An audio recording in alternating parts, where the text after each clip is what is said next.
साहेब बंदगी सतनाम। परमात्मा को जानने से पहले आप स्वयं को जान लीजिए, आप स्वयं का बोध कर लीजिए। अपने के साथ साथ आप परमात्मा को भी पा जाएंगे। ये कोई ज़रूरी नहीं है कि डायरेक्ट आप परमात्मा तक पहुँचे। डायरेक्ट आप परमात्मा तक पहुँच ही नहीं पाएंगे। परमात्मा तक पहुँचने के लिए पहले आप स्वयं का बोध कीजिए, या आप अपने सदगुरु के सानिध्य में हो जाइए। तभी आप अपने परमात्मा का बोध कर पाएंगे। क्योंकि एक समय ऐसा आएगा जब आपको ये अनुभव होगा कि हमारे में और परमात्मा में कोई अंतर नहीं है। जहाँ स्त्री और पुरुष का भेद मिट गया, जहाँ एक हो गया, जहाँ ऐसा महसूस होगा कि हम तो एक हैं, वहीं पर परमात्मा का भी दर्शन होता है, साक्षात्कार होता है। कहीं दूर जाने की आवश्यकता नहीं है, किसी संस्थाओं में जाने की आवश्यकता नहीं है। आपके ही भीतर वो परमात्मा है और पूरे ब्रह्मांड में परमात्मा है। पूरे ब्रह्मांड को समझने से पहले आप अपने इस शरीर को समझ लीजिए। ये शरीर बहुत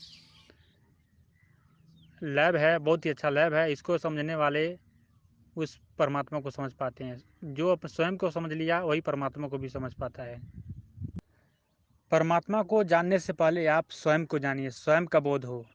अपने के साथ साथ आप परमात्मा को भी पा जाएंगे। जो स्वयं का बोध, जिस जिस व्यक्ति को स्वयं का बोध हो गया, वो परमात्मा को भी पा लिया। उससे और स्वयं के बोध के लिए आप अपने सदगुरु के सानिध्य में आइए, जो आपके भीतर है। इसी सदगुरु के माध्यम से उस परमात्मा तक या अपने स्वयं का बोध होता है। जो व्यक्ति अपने सदगुरु के सानिध्य में आ गया, वह स्वयं का बोध और परमात्मा तक का यात्रा कर लेता है। अपने के साथ साथ आप परमात्मा का भी बोध होता है। जब परमात्मा का बोध होता है या साक्षात्कार होता है, तो उस समय यह अनुभव होता है, यह महसूस होता है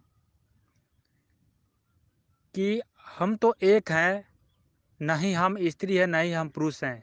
उससे पहले मन भी छूट जाता है, उससे पहले हर हर सिस्टम बंद हो जाता है, और उससे पहले ये जितने भी विचारें होते हैं, विचारें कम हो जाते हैं। उस समय यह अनुभव होता है कि हम तो एक हैं, ना ही हम स्त्री हैं, ना ही पुरुष हैं। उसी समय परमात्मा का साक्षात्कार होता है, उसी समय परमात्मा का बोध होता है, और उससे पहले स्वयं का भी बोध होता है। हर स्टेप, एक एक स्टेप को चढ़ते जाएंगे और सदगुरु आपको परमात्मा को लखाते हुए जाएगा। ये कोई ज़रूरी नहीं है कि आप डायरेक्ट परमात्मा तक पहुँच जाए। डायरेक्ट परमात्मा तक आज तक पहुँचने वाला कोई है ही नहीं है। अगर पहुँचा है तो पहले स्वयं को जानना पड़ेगा, और स्वयं के साथ साथ परमात्मा का भी बोध होता है। जिसने अपने 3 प्रश्न का बोध कर लिया, हम कौन है, कहाँ से आए हैं, हम कहाँ जाएंगे, इन जो 3 प्रश्न को बोध कर लिए, इसी 3 प्रश्न में मृत्यु का भी बोध होता है, परमात्मा का भी बोध होता है, स्वयं का भी बोध होता है।